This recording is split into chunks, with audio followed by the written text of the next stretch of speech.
Oh, I'm sorry. Did I break your concentration? Somewhere between science and superstition.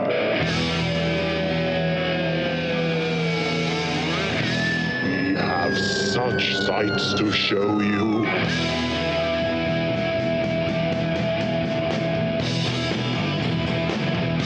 Strange Eons. Go! Welcome to Strange Eons Radio. That's Eric over at his house there. Hello. That's Vanessa over at her house there. Hello. I'm Kelly. Vanessa, why are we doing another remote episode? I got the vid. I got the Kobe's. Oh man. Yeah. So that's what it was. It was. I'm glad that we were remote the last time that we were doing stuff, and I'm glad that we're remote today.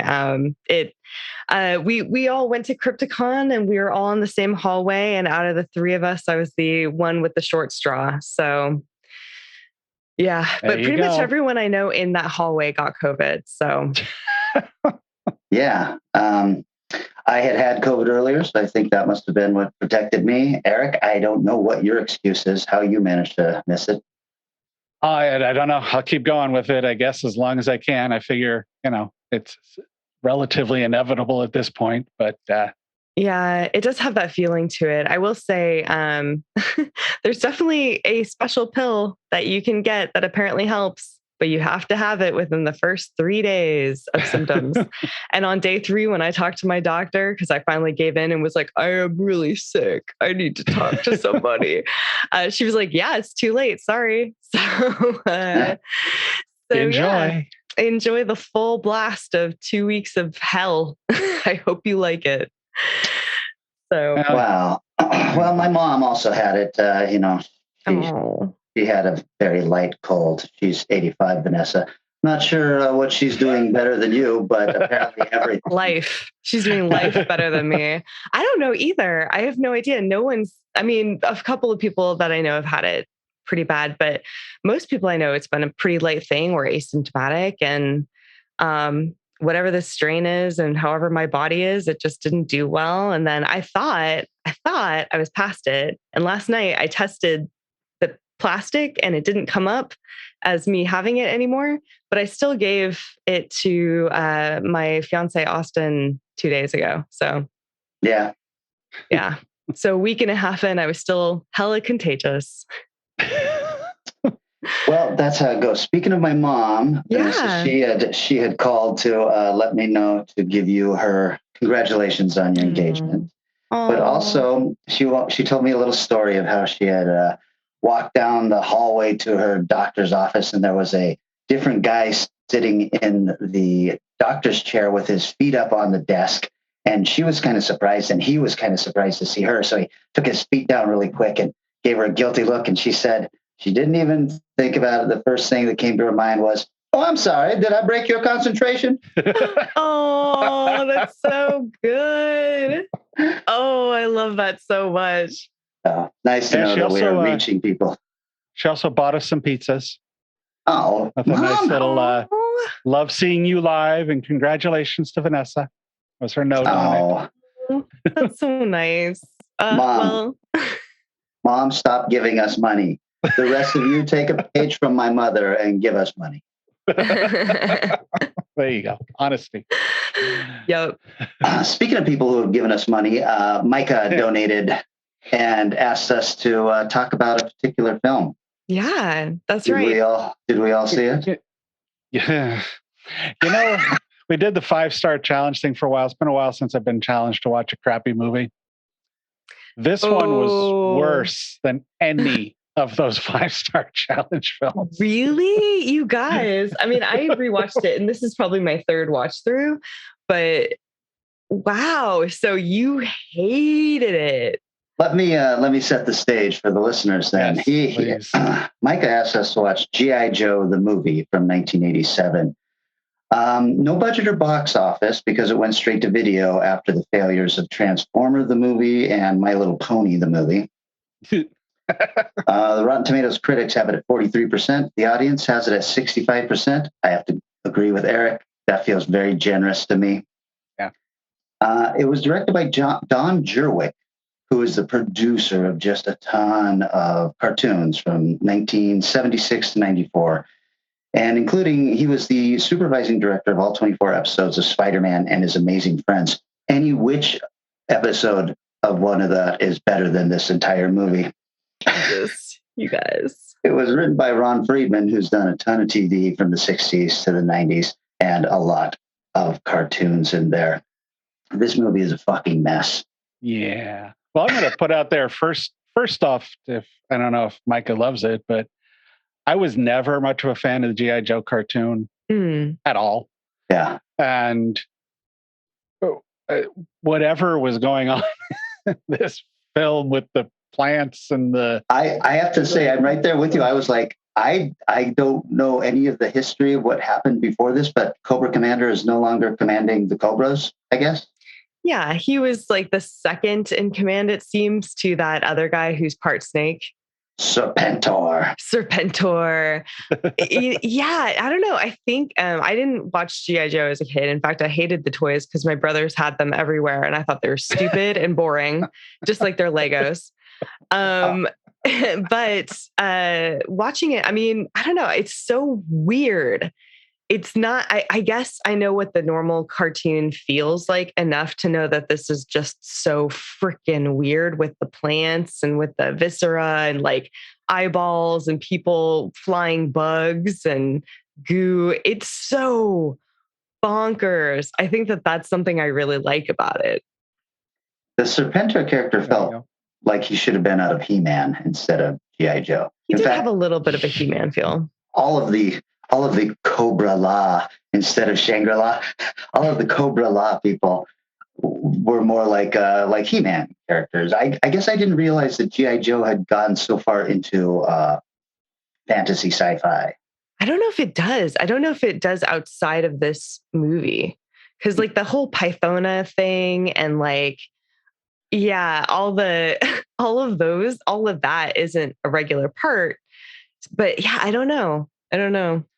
I think what helped my opinion of it, if you were, is like I hadn't viewed this, and I got up at like 6 o'clock in the morning on Saturday. Oh, God. Very, very Saturday morning cartoon. No kidding. But that didn't help. Probably, I think if I'd watched it at 10 o'clock at night after enjoying some recreational something or other, I probably would have enjoyed it a lot more. But boy, that's not a great way to start the day. Yeah. I thought there was some stuff to like in it. You know, the monster plant stuff was kind of fun. It just felt so out of place. And then I was like, this is clearly a movie sequel to whatever is going on at the time in the series. And I didn't watch the series, so I was lost with a lot of these characters. Oh, for sure. Is Don Johnson a regular on the TV cartoon? I don't know. And which where character was he? Falcon, Lieutenant Falcon. I think Falcon was a new one. So every time they were like, because Falcon's the brother of somebody. Hawk, right? Hawk. So I think they were just like, Falcon. How many new action figures can we make in one movie? Because all the new recruits and stuff, like the blind girl, like those are in Pythona and like all of her crew. I think these are all new action figures in which they get to sell, is my feeling. So Falcon felt like a add-in as well. Where was Snake Eyes? I was just going to say, in fact, in my notes here, it says, where the fuck is Snake Eyes during this movie? Was he not as popular in the cartoon era as I thought he must have been?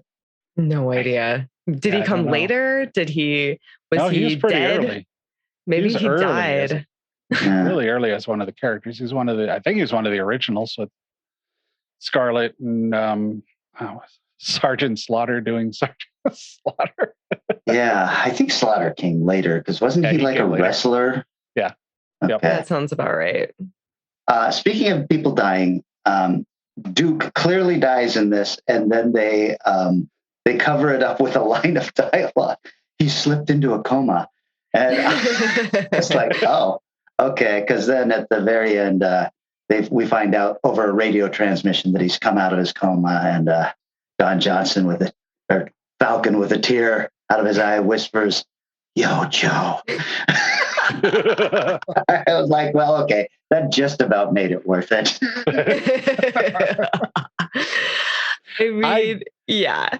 I was with the opening song. Yeah, the opening I was song's ready pretty to good. go with, okay, this is going to be bad, but a lot of fun to watch. I wish it kept that weird energy that had had, because the opening credits with this song going and all that stuff, I just thought was kind of a hoot. Yeah. And it's like, Yeah, ironically, that opening segment was way more fun and interesting than any of the set pieces in the movie itself. Yeah. Yep.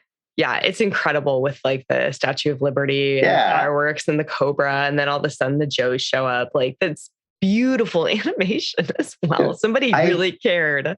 I really thought that opening segment animation was really strong, and it did set itself up for failure, I guess, because it was so strong that it couldn't follow through. Micah, normally you are giving me movies that I've never heard of, and that I'm like, oh wow, this is actually pretty great. But I got to say, I think this one is not for me. Yeah. I could see how it could generate a wild cult following of people that just love the insanity of it, but not being a big enough G.I. Joe cartoon fan to begin with, maybe just wasn't going to be that for us, apparently. Right. Yeah. Well, yeah, it's still a super fun watch to an extent. Definitely now you guys have been exposed to another nice little set piece from the 80s, because he gave us Transformers the movie too, right? Yeah. So, which is my guess as to why what's his name didn't die, because of the whole childhood trauma from Optimus Prime. The backlash, yeah. Yeah. It makes me wonder who they tried to kill in My Little Pony, the movie, before they. Oh, that movie. No, I don't remember. I think I saw it when I was like 4. But from me, this movie gets a big fat. Oh, wow. Oh, no. Out comes the whistle. Okay. Hey, anybody got the new traffic report? Let's get weather and traffic on the 9s. You guys, I am watching the new Obi-Wan series. Anybody else? Sure. Yeah, absolutely. How do we feel about it? By the end of the 3rd episode, I'm going, okay, I am looking forward to seeing where this goes now. But first 2 were a little Yeah, the Leia character, unfortunately, the lines they wrote for her, I don't know that the actress is bad. I don't know that the dynamic had to be bad, but I think they wrote a really shitty set of dialogue for a little girl to be like, we're running away from this horrible thing that's after us. Make me float. Like, I was like, I'm going to fucking murder you. So she just was so irritating at every, like constantly just being like gum on your shoe, just constantly like slowing the plot down, bringing it back, bringing up irritating, sickly moments of nonsense. I couldn't handle that. The first 2 episodes, I was like, I did not sign on for a precocious Princess Leia miniseries. Mm-hmm. I really thought I was going to get something different. The 3rd episode, much better. And even she, I thought was much better too. Yeah. But there is a real problem in the directing and the editing and the photography of this show. The editing of her running away from these 3 grown men who were being stopped apparently by just a branch in front of them all of a sudden, something like that. And they're like, oh no, we can't walk around this branch. I was like, I'm sure this could have been edited in a way that looked like she knew the ins and outs of her forest way better than they did. But it just looked so bad. And that's after seeing, that stupid motorcycle race on Boba Fett. We have seen some really bad shit, and this was still somehow worse than that. The photography reminds me a lot of Stargate SG-1, which is not a compliment. Right. And there's some surprisingly bad acting going on in there, even by Ewan McGregor. So I don't know what's going on. The whole, the big reveal in episode 3 was cool. Undoubtedly cool. But I was like, this should have been a final episode thing or something like this, when you throw this out this early into a series, then where else can you go now? Right. That's why I'm curious. I'm curious where they're going to go now. It's like you've set up something big. So it's only 6 episodes. So there's only, 3 more. Three more. But I did like the last one. I especially liked, hey, this is actually a villain. Yeah. Almost too much of a villain. Mm-hmm. For the reputation he has in in the beginning of the movies. He was softened so much. The greatest villain in movie history. Not by the end of. I would say, yeah, I love that they got Hayden Christensen back though, because he's playing the physical version. And did they get James Earl Jones to? Yeah. I mean, that was a surprise to me because when I first heard his voice, I was like, Jesus, who's doing this? This guy sounds spectacular. I looked it up and I was like, oh, no wonder. We'll see. I mean, Vader comes off very much like the Hayden Christensen character we got in the prequels. So I guess that, 10 years later, that makes sense. He is not the Vader we're going to get in 10 years. Right. So maybe him being kind of a pissy, I'm going to walk through town and crack necks as I go by and shit like that. Maybe that feels appropriate because of how we got to know Anakin Skywalker and what a big fucking crybaby he was. He did slaughter a whole bunch of kids. No, I get that.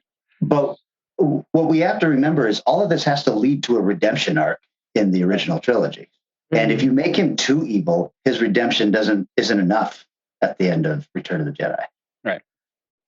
So it'll be interesting. I have to say, it is a sad world in the Kelly Young household when I'm looking forward more to the next episode of Star Trek than I am to Star Wars.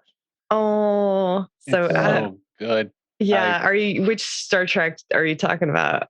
Just Strange New Worlds. I haven't made it past 2 episodes of any other Star Trek ever. So don't bother unless you want to get to the Pike part of Strange New Worlds. Discovery. In Discovery, sorry. Pike's right there at the Strange New Worlds. Yeah, sorry. Brain, just, I'm still COVID-y, so feel bad for me. Okay. All right. Well, I just heard my mom roll her eyes. Hey, everybody experiences it different, okay? Some of us have it harder than others. Gosh, I really want to talk about Strange New Worlds, but I also want to talk about something else I saw. So I'll talk about something else I saw.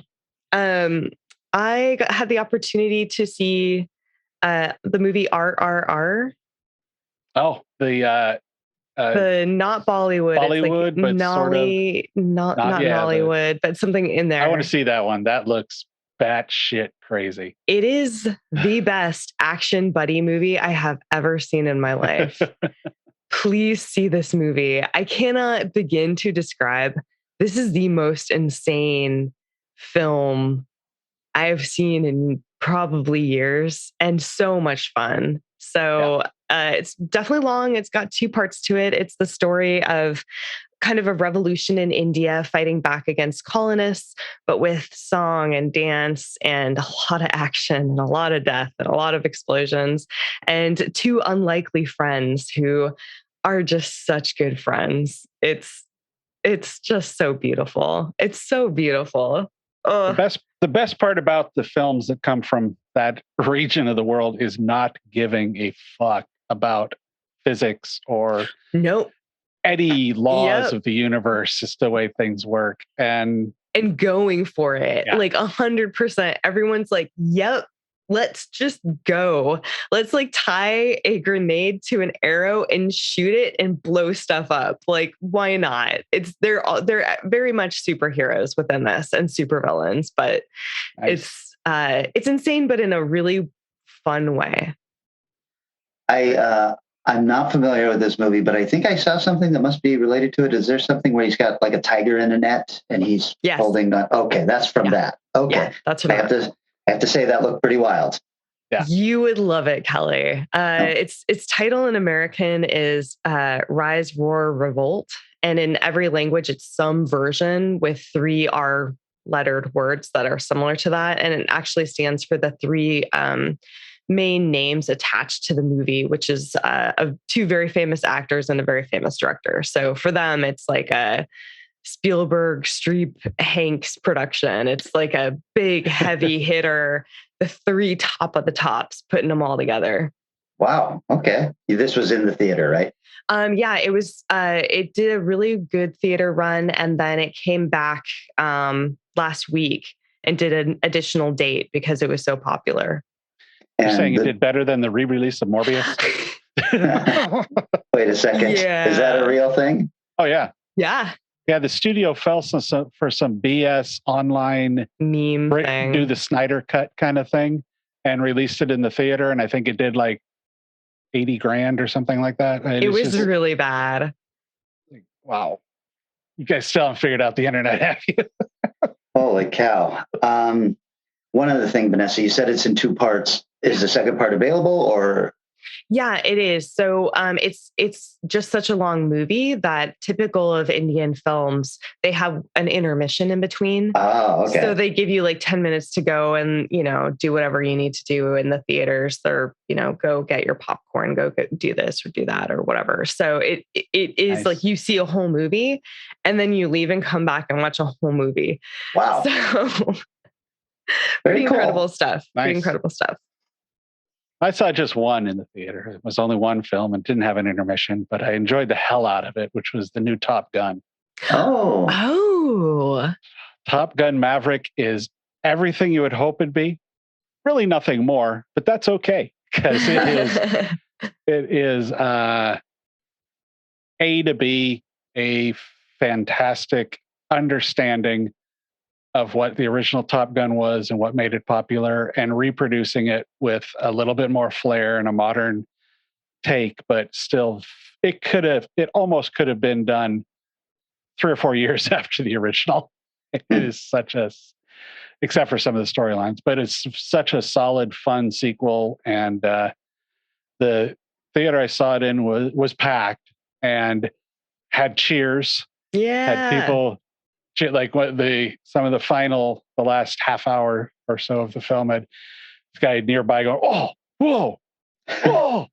There's a lot of that going on. It was fun. One of the pieces of news that has come out after that opening was that this was Tom Cruise's first 100 million plus movie opening. Yeah, and really? I was like, is that true? I would have thought the Mission Impossible movies had done that kind of business, but I guess not. And it was a big opening. It was like 156 million for the weekend. Yeah. Oh my God. That's incredible. So, yeah. In a weird, sort of related story, because it's the original movie, I was reading something about that, and there's a story in the middle of the article that's talking about when they originally shot the very famous volleyball scene. The studio was mad as hell because it was supposed to be a quick get some shots, be done with it. And Tony Scott shot it as a full day. They were mad enough they considered firing Tony Scott from the movie. And then, of course, per usual with people that aren't on the creative end of movies, that becomes one of the most famous scenes of the film. Right. Everybody knows what I say when I say, the Top Gun volleyball scene. Right. And they do have sort of a recreation of that in this film too. Oh, sure. I was going to say, is there a different homoerotic scene in this one? Yes. Excellent. Well, very cool. I'm looking forward to that. That was the movie I remember when that first came out, the first one. One of my buddies joined the Navy right after that movie, because they had Navy guys stationed out there for you to sign up and join after the movie. And he did. That was a recruiting tool. I didn't know that. Yeah. Still is. I'd say the new one is as well. I found out, I lost touch with him and everything, but I found out many years later that I don't think he completed his Navy thing, whether he was honorably or dishonorably discharged. I don't remember, but he lives as like a mountain man in the middle of nowhere now. And back then his family was very religious, and it was the 80s. He was all about the 80s. So. Wow, that story is incredible. Yeah, no What? shit.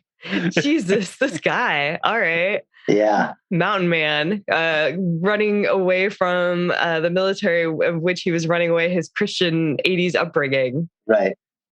Jesus. Okay, how about we take a break, you guys, and come back and we'll talk about, I'm not sure what we're going to call this one, Universal Monsters Now or something like that.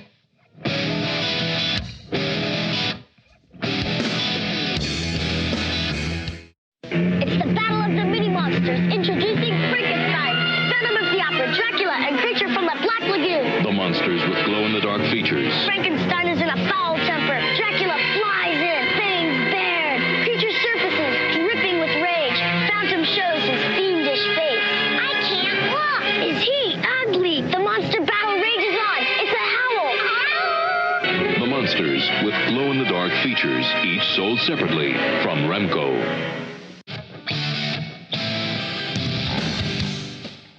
We have returned. This was my topic, you guys, and it was trying to figure out a way to do a Universal, one of the classic Universal monsters like Dracula, Frankenstein, Bride of Frankenstein, Invisible Man, Wolfman, or the Creature, but find them in a more contemporary movie. What I was hoping was we wouldn't get a remake of one of those movies, but something where one of those classic monsters has shown up in a kind of new movie. So with that in mind, I chose Dracula Untold. I have been waiting an eternity for a man of your strength. But what kind of man crawls into his own grave in search of hope? A desperate one. The Turks threaten to destroy my kingdom. They're almost here. I want the power to save my people. Save my family. Your salvation is in the dark and all its power. Welcome to your life. You will have the strength of 100 men There's no turning back. and dominion over the night and all its creatures. At what price?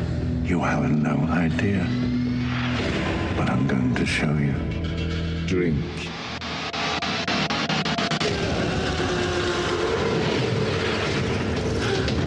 What's happening to you? Welcome I chose this. to your life. Why? Because men do not fear swords. He is coming.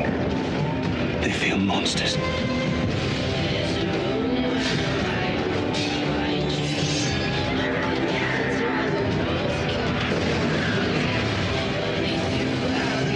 This is not who we are. Do you think you are alive? Because you can fight? You are alive because of what I did to save you!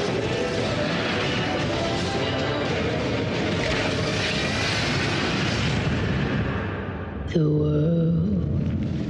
Never forget who I am. Anybody? I saw that in theaters. You Wow. did? Yeah. Okay. I don't have a lot of 2014. memories of it, but You know what? I'll just, spoiler alert, I wish I had seen it in theaters. I like this movie. oh, good. Nice. It's from 2014, budget of 70 million, box office of 217 million. Whoa. The Rotten Tomatoes critics give it 25%. The audience gives it 58%. And I'm like, what did you guys want? There was everything you could want in a movie, except horror. This is definitely not a horror movie. Mm. Directed by Gary Shore, who had a segment in the Holidays Horror Anthology, and he has the upcoming The Queen Mary movie. This was his first feature film. And I was trying to figure out how Universal gave this movie to a relative nobody. Written by Matt Sazama and Burke Sharpless, who wrote Gods of Egypt, The Last Witch Hunter, and Morbius. Ooh. Ouch. It hurts. These guys are responsible for a lot of shitty movies, but I do not consider this one In fact, if you're looking for a vampire movie to go see and you're thinking you got to go to that Morbius re-release, I would say skip it and watch this for free on Prime. It stars Luke Evans, who was Owen Shaw in the Fast and Furious movies 6 and 7. Oh. He was in High Rise and The Hobbit and The Alienist. Just a very recognizable young man, very handsome. Dominic Cooper, our favorite. He was in Preacher, Abraham Lincoln Vampire Hunter, and that one time I swore up and down to Vanessa that he didn't play Howard Stark in the first Captain America movie. So, and also Sarah Gadon, I believe is how her name is pronounced, or Gadon. 82 credits. She was in Vampires versus the Bronx, The Amazing Spider-Man 2, 11/22/63. Did you guys ever watch that series, 11/22/63? Yeah, based on a Stephen King book. It was all right. Okay, so this movie starts. I should just ask you, Vanessa. Did you like this movie? I remember thinking it was pretty fun. Every flash memory I've got of it is like a pretty epic battle of some kind. It's got like the Vlad the Impaler feel to it, right? Yes. Yeah. Yes, yeah. For sure. It was pretty. I remember it being fun enough. But I don't remember anything about the plot, so I don't know what that says about it. Okay, so it starts with the wraparound segment with the son of Dracula, and he's recounting the history of his dad. And this all falls apart very quickly because he was a boy during all of this story that's being told, and there's all sorts of things going on that he could have no knowledge of. So as soon as they start doing this, I'm like, why did it doesn't need to be told by his son? But oh well. So we learn that in the Middle Ages, the Sultan of Turkey would acquire young boys and train them to become great warriors. And one of these boys was Vlad, who became known as the Impaler after his use of wooden stakes to display those that he killed as a form of psychological warfare. So ultimately, somehow this kind of slave boy rises up through the ranks and becomes the Prince of Transylvania. So then we are now in the present day of this story. So Vlad and his team of warriors, they're scouting out in the woods, and they discover a Turkish helmet in the river. And they're like, shit, what are they doing here? And they're looking up and they're like, it would have had to have come up from that mountain. That's where the stream is coming. So we'll just follow the stream towards us. So they do that, and they're searching now, get you for like a Turkish scouting party or something that they're worried about. And instead they find a cave up in the mountains, and they go in there thinking that that's where the men are hiding. And it is not. It is a master vampire who kills them all except for Vlad, because he was just lucky enough to have like the sun at his back, and he realized that that's what was keeping the vampire away. The master vampire is played by Charles Dance.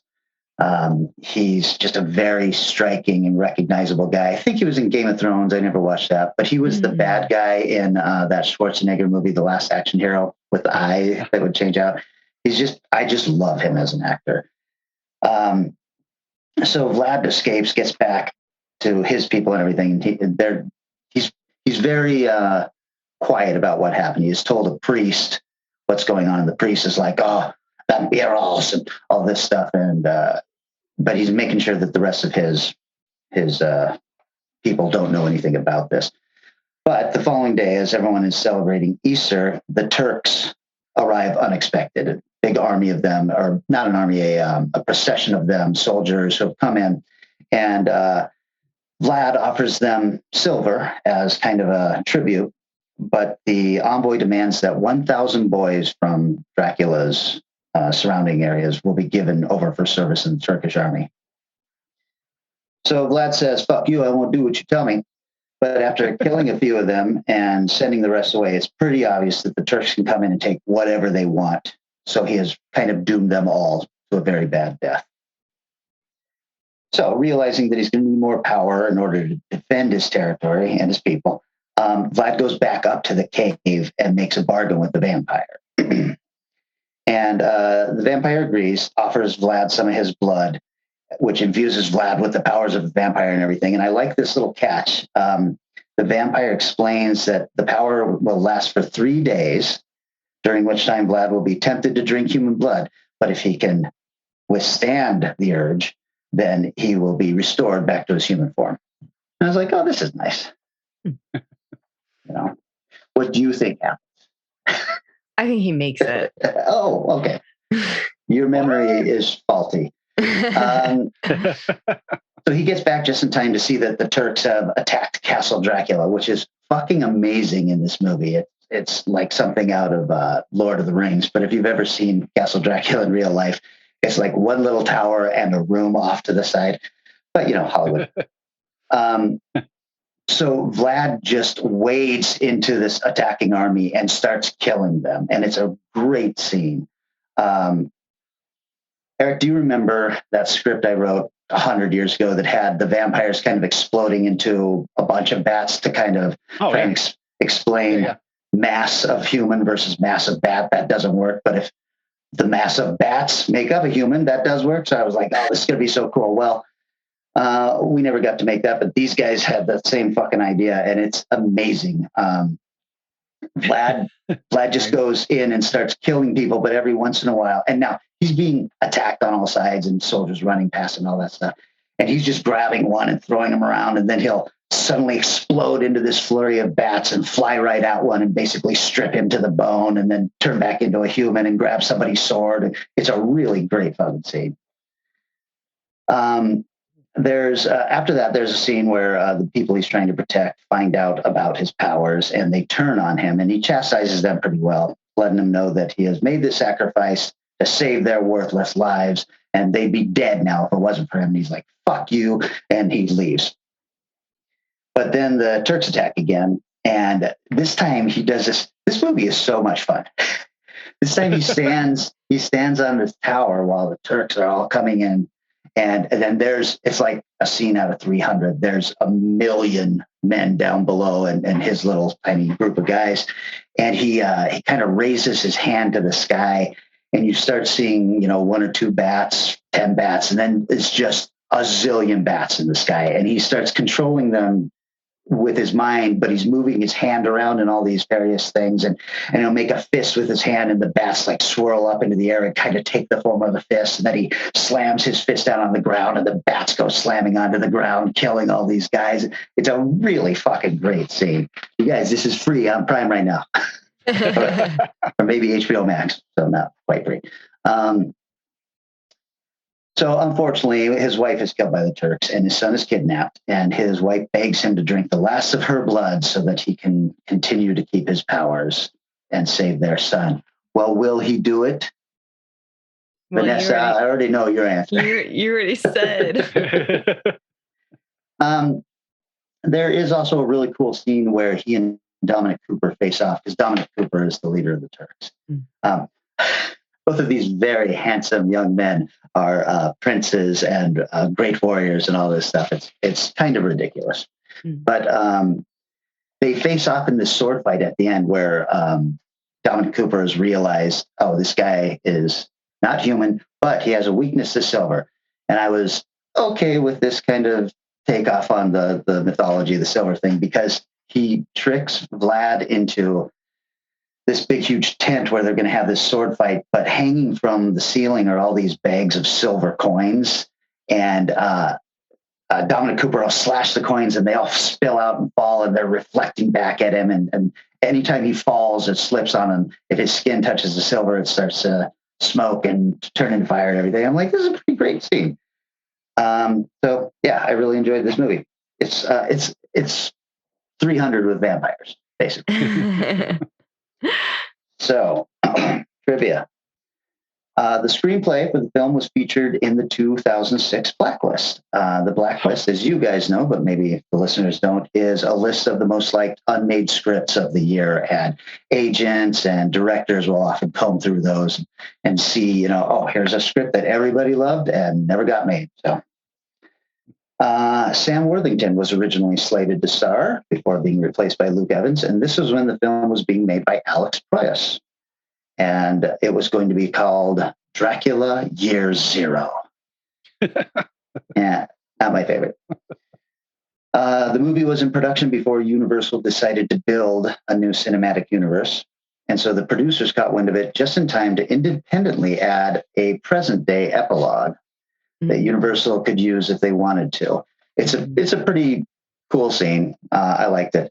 But it was ultimately decided that Dracula Untold would not be the first entry in the Universal Monsters cinematic universe. That instead became Tom Cruise's The Mummy, which was much, much worse. And then finally, body count in this movie, 5,687.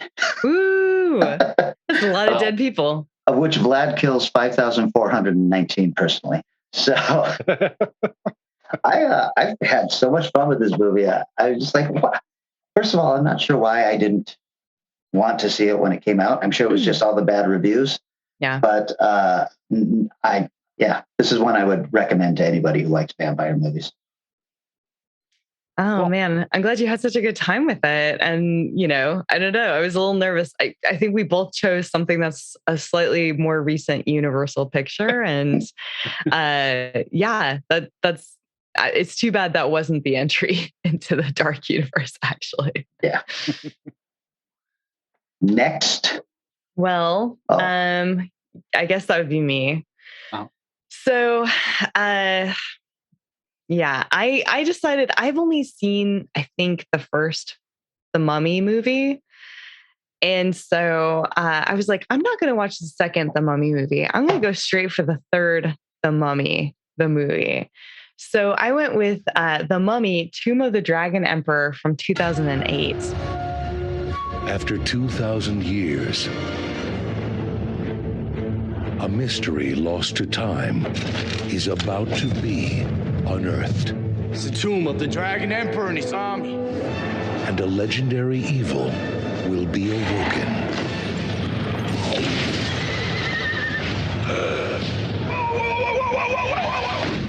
Sorry, pal. There's a mummy on the loose. From Universal Pictures. Good going, Dad. You raised another mummy. In his tomb, he said he had control of the 5 elements.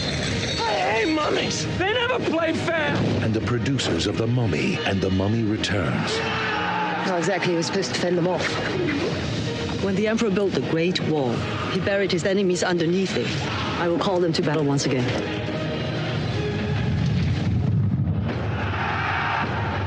So these are the good undead guys, right?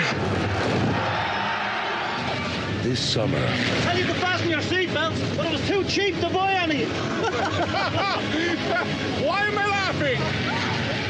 Beyond death, beyond imagination, lies an adventure that will live for all eternity.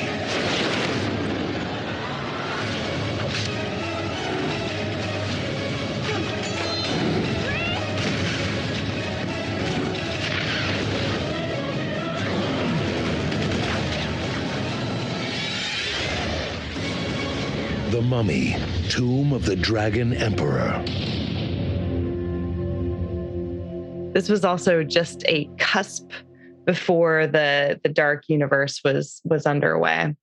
This has a Rotten Tomato score of 13% from critics and 30% from audience. So, was this after The Rock showed up? Yeah. So he's not in this one? No, this is Jet Li. Oh, I don't think I even knew this was a movie. Yeah, I know. I was like, I didn't know who was in it, or I knew there was a third Mummy movie, but I had no idea who was in it. And it has some pretty exciting casting.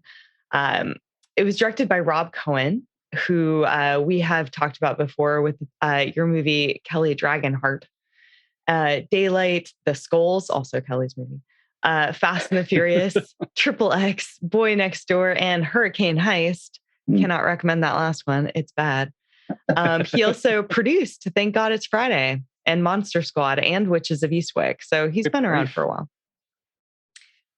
It was written by Alfred Goh.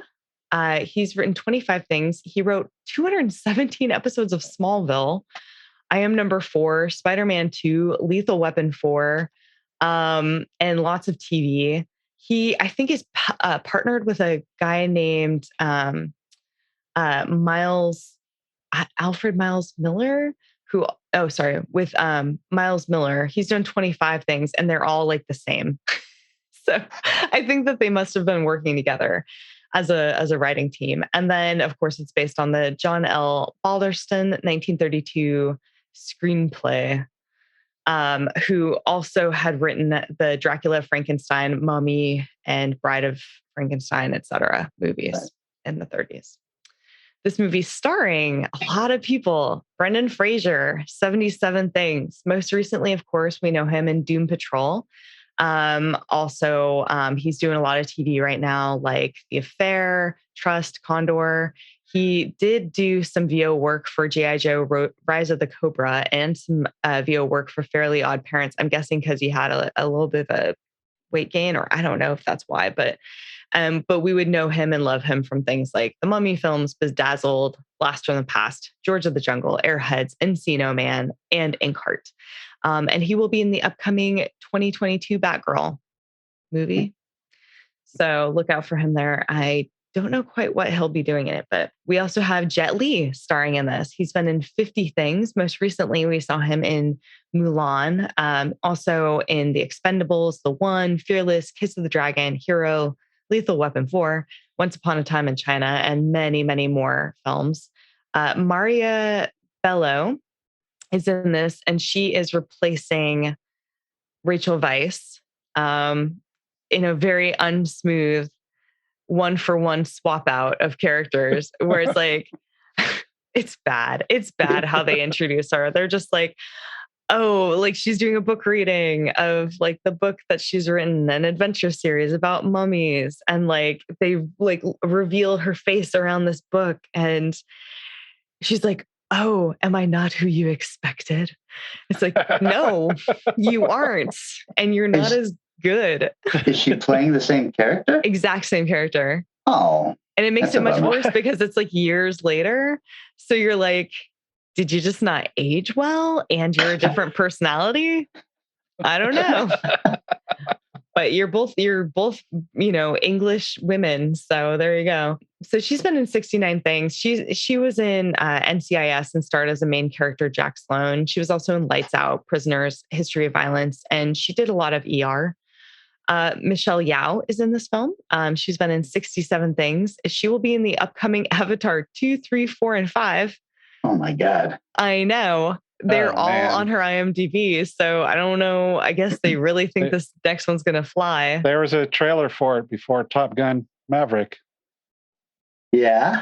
I think it looks like the same effects. I'm going, okay. So anyways, continue. I know. I'm not excited either. I don't think anyone's excited.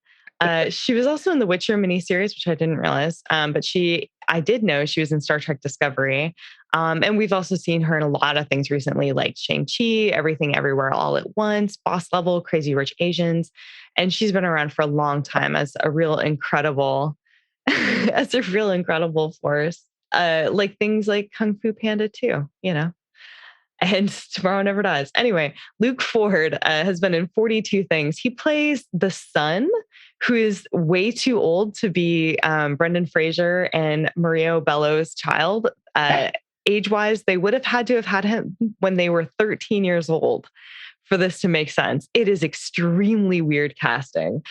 However, he did a great job, but I think this movie might have tanked his career because after this, he's really only done small TV stints, short films, and 2 movies that of note, including Animal Kingdom and The Black Balloon, neither of which I've seen.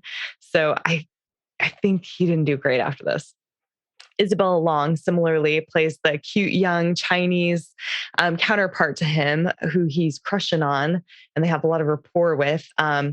She did a number of Chinese films before this, but this was her last film until 2015. She's only done 3 movies since this film came out.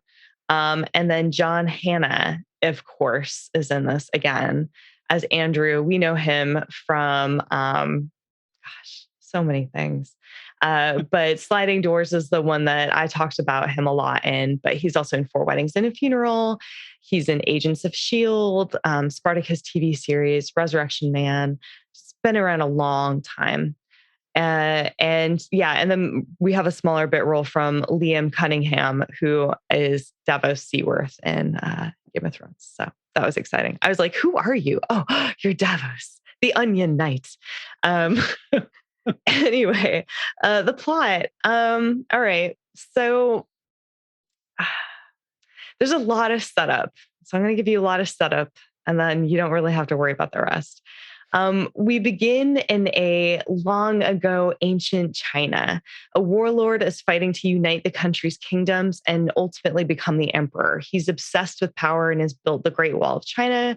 And along the way, buried a bunch of bodies in it of those who opposed him and or just died while building the wall. Those will definitely come back later. Why else would they mention it? Although he was successful, he felt like he had a lot more left to do in his life and had way too much to accomplish in just one lifetime. So he sent his best friend and second in command, Ming, out to go find this witch out in the mountains who is rumored to know the secret of eternal life. And that is Michelle Yeoh.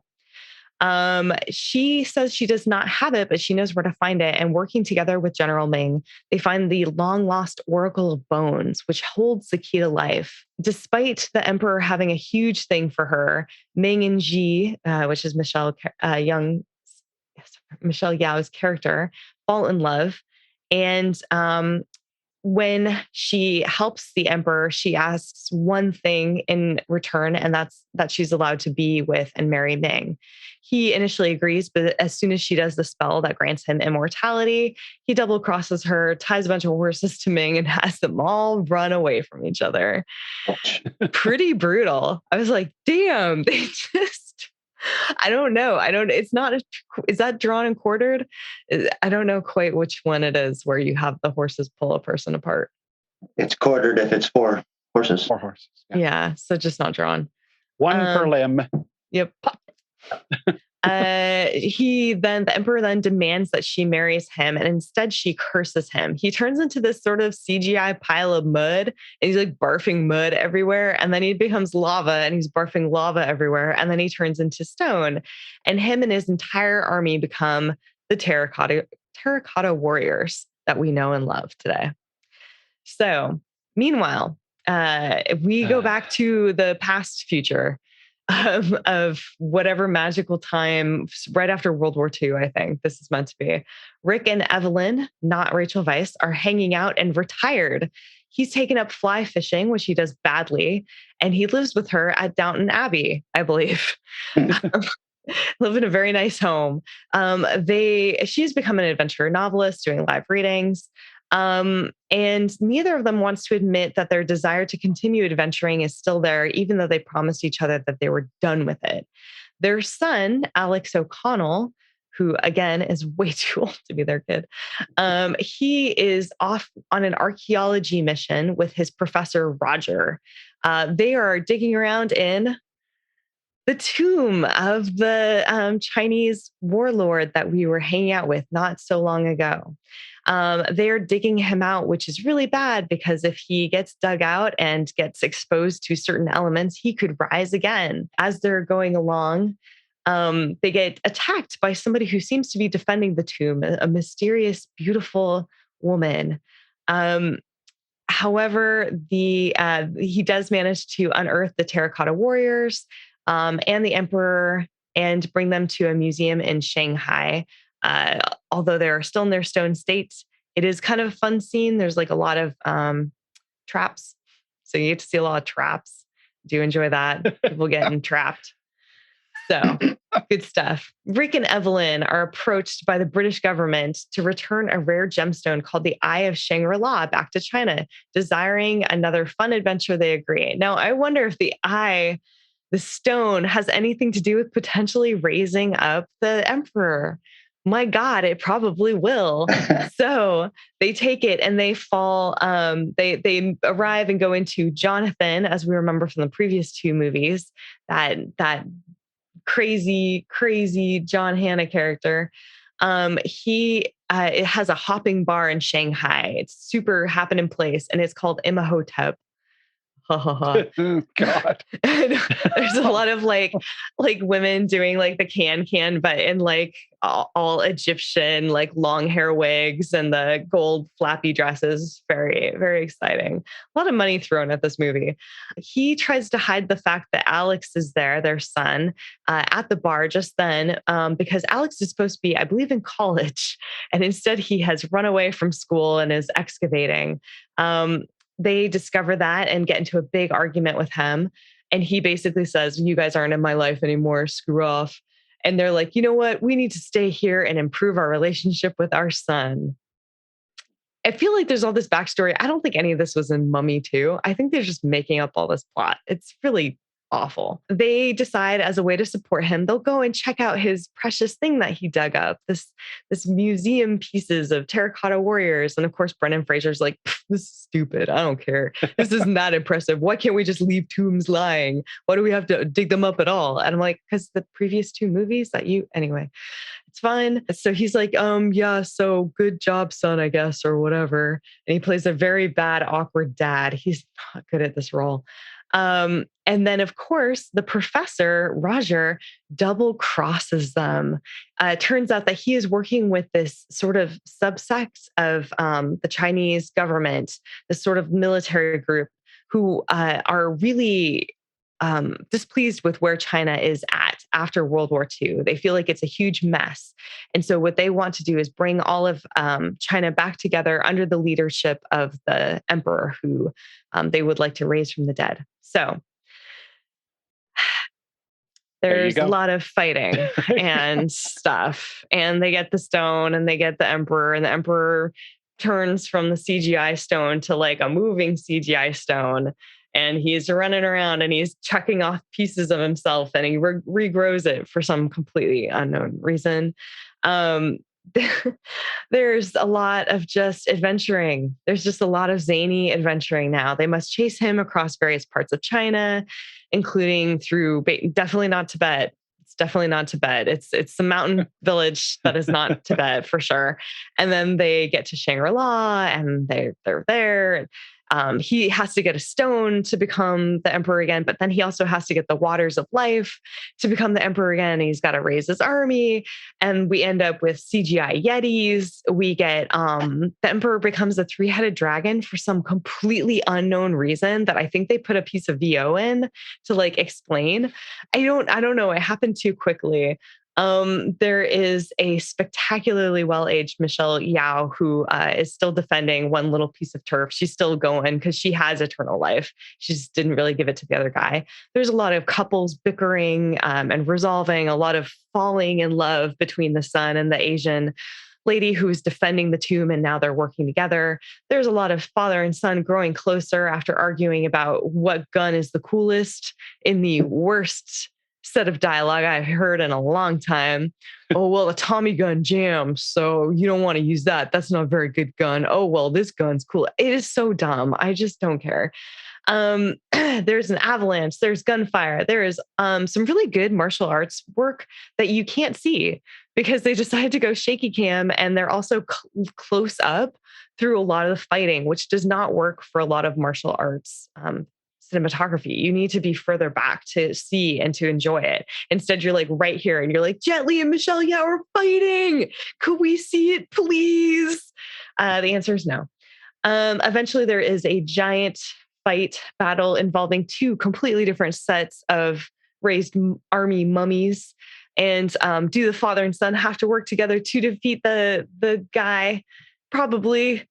Does the young girl who her entire life has been trained to kill the emperor and knows how to do it and has the right weapon, does she get to do it?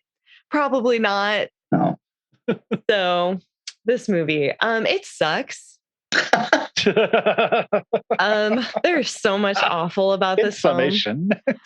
Yeah, to sum it up, here's what sucks about it. Brendan Fraser he enters this period of his acting where he is just whiny and irritating.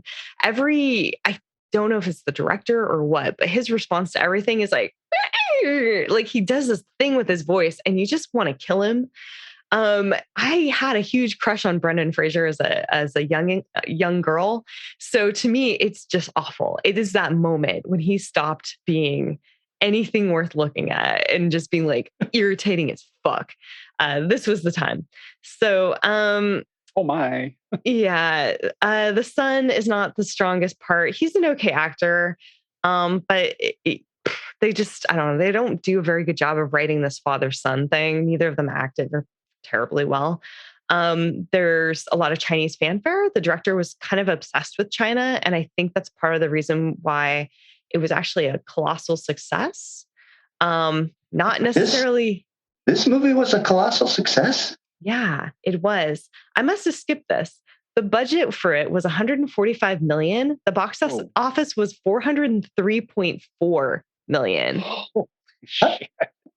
I don't feel like I even heard about this movie. You probably wouldn't have, because it didn't make its money back in the US. And I'll get to that in a second in the trivia. The fight scenes, like I said, they're really messy. They're really terrible. And Jet Li just seems awful in this movie. Like, he's not very good. And there's also a reason for that, which I'll get to in the trivia. What part did he play? Was he the Emperor? He was the Emperor. Oh, okay. Yeah. So what I like about it, Michelle Yeoh is great. She's super good. She's super committed. She's fun. All the ancient history bits, I think, are actually pretty cool. There's a lot of fun locations and set pieces and costumes. It's just that, like, the script is just awful. I think there's a fireworks chase that's really fun. There's terracotta warriors, like, with the traps and everything. That's pretty fun. It should be a good movie, but it's just not. It was the highest grossing movie that opened that night. It lost out after a couple days, but it initially did beat out Dark Knight for that particular weekend. I don't think it was Dark Knight's first weekend, but it did beat it out that night. It did really well in international markets. It was number one in Korea, Russia, Spain, Thailand. And while it only made 102.5 domestically, it made 301 overseas. So this was a huge hit overseas. Rachel Weisz did not appear in this movie. And instead, of course, the character Evie was played by Maria Bello. There are different accounts of what happened. According to the director, Rob Cohen, it was because Weisz refused to portray someone with a 21-year-old son. Weisz simply did not like the script enough to sign on. Rumors circulated that Weisz chose not to be separated from her toddler son at the time, but she since made it clear that had no impact on her decision whatsoever, because she actually starred in 2 other films that exact same year. So, Brendan Fraser. I'm going to go with the script. I'm going to go with the script too. I mean, also, I guess the age thing could be part of the script. She's probably reading it and going, why would they have a son in his 20s if they're in their, late 30s, early 40s? Like, this doesn't make any sense. Brendan Fraser, who plays Rick, was born in 1968. Maria Bello was born in 1967. And Luke Ford, who plays their son, was born in 81, which makes him 13 years younger. Since Jet Li was only available for part of the shoot, it was decided that the Emperor would be either a rotting mummy or encased in terracotta at most of his scenes, so that Lee could play the Emperor in the flesh, and the remainder of the role would be done entirely in CGI. So that's probably why he sucks. Yeah. So only in flashbacks is he actually Jet Li. The filmmakers originally considered bringing back Arnold Vosloo as Imhotep, except at this time, he's a kind of like a last resort ally who would help the heroes defend the Dragon Emperor. Vosloo hated the script and didn't want to make a mummy movie without Stephen Sommers, so he declined to return. Oded Fehr was also asked to reprise his role as Ardeth Bey. Fehr declined because Imhotep was not in the film, and he felt like if there's no Imhotep, then why would his character be there? The crossbow traps in the tomb scene were actually based on a real thing. According to the Chinese archaeologists, when they excavated the Qin Dynasty terracotta army in Xi'an, it was progressing so slowly because the site was filled with similar traps. I think is awesome. I also still wonder why the terracotta warriors are what they are. And I've been to the exhibit and they're cool. But anyway, the Himalayan mountain scenes were actually filmed on a soundstage in sweltering summer heat. Maria Bello claimed that she was only wearing a bra under her coat. In a closing scene, a screen text reveals that mummies were soon thereafter discovered in Peru, which is where Jonathan goes off to. He's like, I don't want to be anywhere where mummies are ever again, and gets in a plane. He's like, I'm off to Peru with his giant diamond. of course, they're like, and there are mummies in Peru discovered shortly after. A possible stinger for a sequel, basically, is what that was meant to be. Peru is home of the ancient Inca civilization, which is also mummified. And there was indeed going to be a third sequel called The Mummy 4: Rise of the Aztecs. But since Aztecs are not native to Mexico, it probably would have been set in Peru. It probably would not have been set in Peru. Brendan Fraser was cast in the film, and he was signed on for the sequel, as well as Antonio Banderas would have played the main antagonist. However, the film was canceled in favor of the reboot of The Mummy in 2017. After the failure of The Mummy, this project was also scrapped. It has a comic that came out along with it called The Mummy Movie Prequel: The Rise and Fall of Zhang Zhou's Axe. This was to explore the relationship between Rick and his son Alex. Sierra Entertainment made a game version of The Mummy: Tomb of the Dragon Emperor for Wii, PlayStation 2, and Nintendo DS. It had mostly negative reviews. And of course, Roger Ebert said he gave this film a positive review, awarding it 3 stars out of 4, remarking, "Now, why did I like this movie? It was just plain dumb fun. That's why." Roger, you got to stop being wrong, son. You just got to not do it anymore. Yeah, I know. no problem. Anyway, so that was my movie. Don't see it. I mean, like, there's things, unless you're a mummy completionist. If you're a mummy completionist, then by all means. But if you want to see Michelle Yeoh and Jet Li fight, there are 2 other movies that they star in together. I forgot to write them down, but there are at least 2. So you don't have to watch this one. Wow. I will heed your warning on this one. Okay. Yeah. Maybe watch the first 15 minutes with the ancient China. That's fun. Stop watching as soon as you see Brendan Fraser, or take a shot. One of the 2. Oh my. How you proceed with the film from there is up to you. So, Eric. I also, bizarrely enough, did a mummy movie. But a very different time frame. This is Curse of the Mummy's Tomb.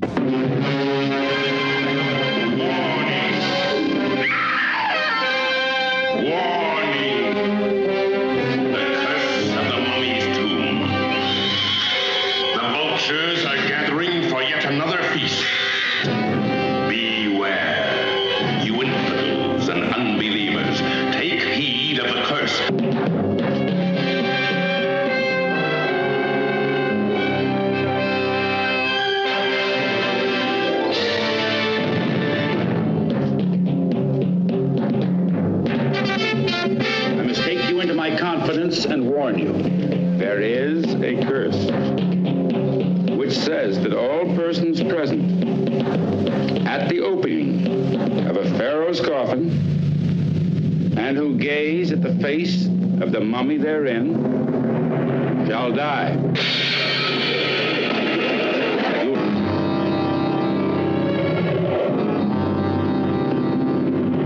You have been warned. You, Terrence Morgan, beware. Your past may catch up with you. You, Ronald Howard, beware. Let the sleeping mummy lie.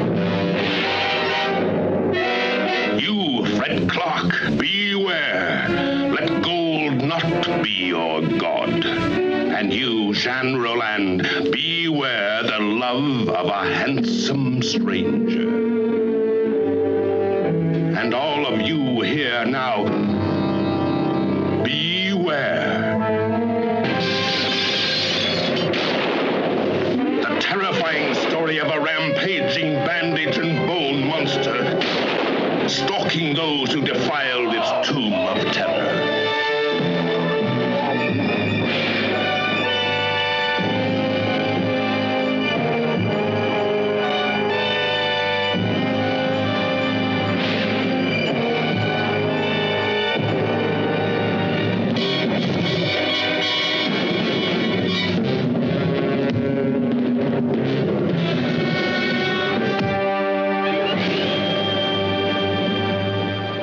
From 1964. So we're going back to Hammer. It's been a while since we talked about a Hammer film. This is available to rent lots of places, or it's part of the Hammer 20 movie pack. Nice. Which is full of just all the more obscure, unusual. Snorkel is on this one that I talked about in a previous episode. Bring that over someday. I shall. It's pretty good. Thank you. This does not have a single review on Rotten Tomatoes. I mean, nothing. So, sure. Budget, box office, who knows? Someone does, but it's not me. This was directed by Michael Carreras, I believe is how you say his name, who was much better known as a producer for Hammer. He produced 76 films, directed just a few, including Maniac, Prehistoric Woman, Blood from the Mummy's Tomb, and Shatter. So he did a little bit. He's also on the screenplay of this one. He also wrote 1 Million Years BC and The Lost Continent. The stars, not really none of the major regulars of Hammer, but some Hammer alum. Terrence Morgan, who's also in Hamlet and Tread Softly, Stranger, and The Sea Pirate. Sure. Ronald Howard, so, close. He had 93 credits, so he's been a lot of stuff. Combat! Exclamation point, the TV show. Flesh and Blood, and tons of more television. Fred Clark, Sunset Boulevard. Anti-Name, which I apparently auto-corrected to Anti-Name. White Heat, and the Beverly Hillbillies. Yay. And Janine Roland, who was Casino Royale, You Only Live Twice, and the TV version of The Avengers and The Saint. And apparently is one of the top models of the 60s. So the film starts off fairly bluntly with a guy getting tied up and his hand cut off and then subsequently killed. It's like, oh, okay. I'm just going to start right in on this one. And moved to a scene of a man and a woman very oddly flirting. He's like, trying to get me drunk. He's like, not here, but I will when we get back to England. It's like, when you get back to England, I may not have to be drunk. It's like, okay. So they're disturbed by people bringing in the body of the guy that just got killed and unceremoniously being dropped on the ground by people. The film the beginning part is sort of like, in Aliens, you've got the guy who wants to bring back the sample so he can make money off of it. This has one of those kind of characters. The first thing he wants to bring back and introduce is a wonderful candy that somebody accidentally names Turkish Delight. So we're going to be bringing that back and selling it. But so that goes on with the usual battle back and forth between the money guy and the guy who wants to bring art and history to museums. And he wants to take the mummy and travel around the country with it. So they eventually get back to England, of course. I kind of think that if you're unpacking a mummy's tomb and the mummy's stuff, that you treat it with a little bit more carefully than the men unpacking this tomb. But no, they're the usual. It's a little drunk, throw things around, fall asleep in a crate kind of guys. So I think there's sort of be kind of a comedy relief thing that doesn't really work. On the trip back, though, on the ship, they're attacked by some guy who's talking about the curse and how it's that, and they just toss him overboard and are done with that. Like, oh, okay. Problem solved. There's a nice flashback scene where you get to see that the leader, on a lot of mummy movies, the mummies tend to be like either mistreated or slaves or secondary. The mummy in this movie was a to-be emperor and was incredibly white considering all the people around him. But 64 Hammer, so the subtle racism is not weak in this film.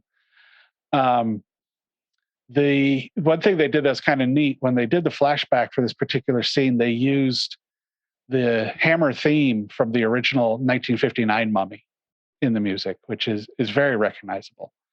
So it's like, oh, that's cool.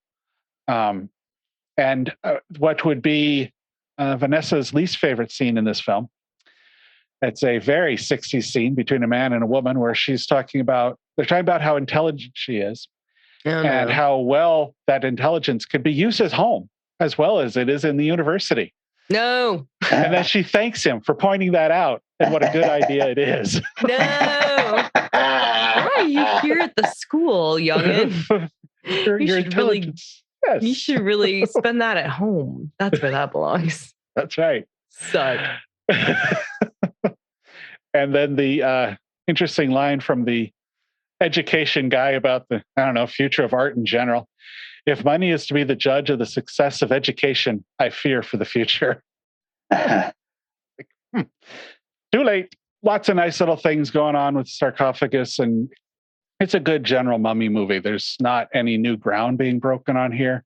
There's the scene where he introduces the mummy. He does here's the show I'm going to have on the road, and the guy introduces the show, and they do a flashback scene in there with the music, and it works really well. And of course, and the reveal at this point in front of a crowd, guess what's not in the sarcophagus? The mummy's already on the loose. Ooh. And talks about the curse and all that stuff. So it is a solid film. It's Hammer, so I wanted to see it, but mummy movies as a whole have never been one of my key things. And this film has some of those same problems, although the mummy's a little bit more energetic and a little bit more interesting. It's a neat looking mummy. The makeup is well done.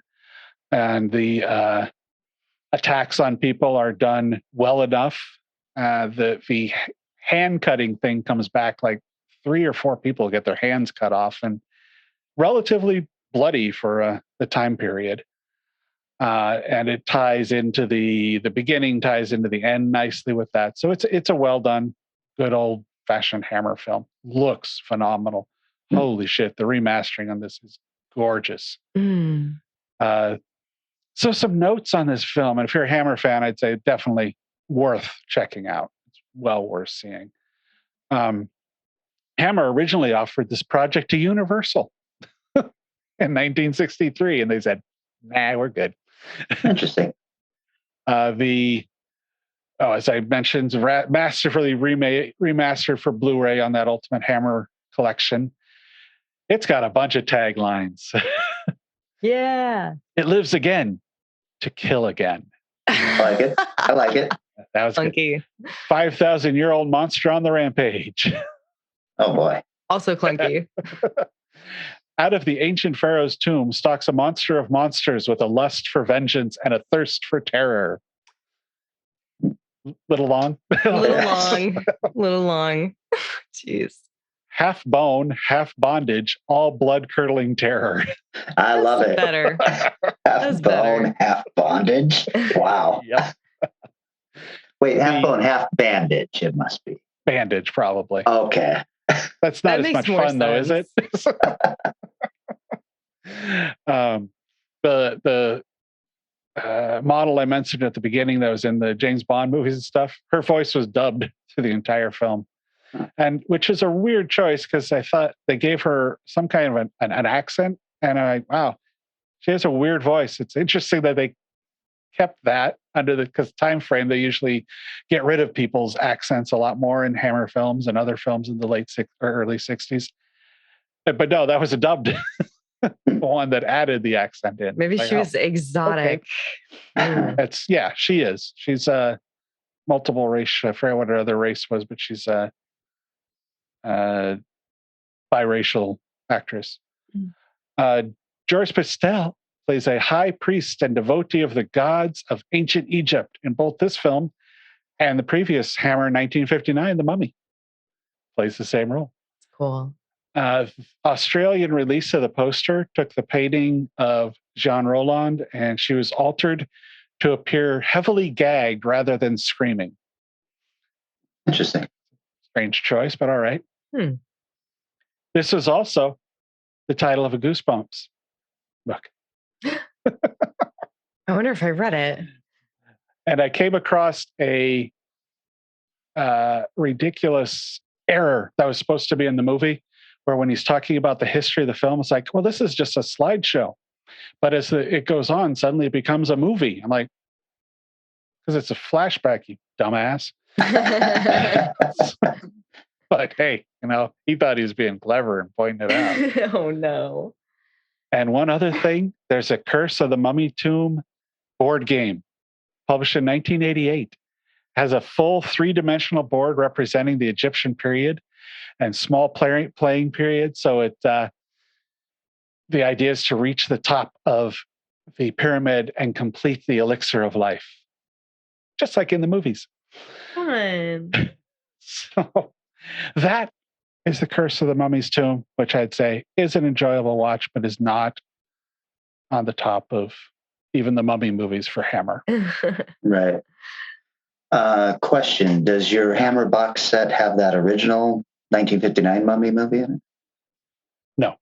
Oh. No, these are almost all like Maniac and Sherwood Forest pirate movies, just kind of their more one Frankenstein one, The Revenge of Frankenstein, and then the rest are all more obscure stuff. Yeah, because that Mummy, the other Mummy one, that's one that I did, right? The Christopher Lee. With Lee, yeah. Mm-hmm. Yeah. Do you have that Blu-ray? Yep. Oh, I've been trying to watch that and I can't find it. Oh, you can borrow it. Thank you. How's that Asian horror film I gave you 6 months ago going? It's still hanging out, ready to watch any minute now. You've been sick as a dog. You should have watched it. I know. I chose very specific things to watch that were very low key instead. Nice. Well, I found this to be a very fun topic, and it's probably because I picked a very fun movie. So that means, Eric, it is up to you for the next subgenre choice. Ooh. Oh, well, all right. Let's do something a little more visceral, I guess. Movies involving kidnappings or ransoms. Oh, God. Okay. Those often lead to fun, lighthearted antics. Right. Can I just say I haven't enjoyed watching intense movies lately? It's fine.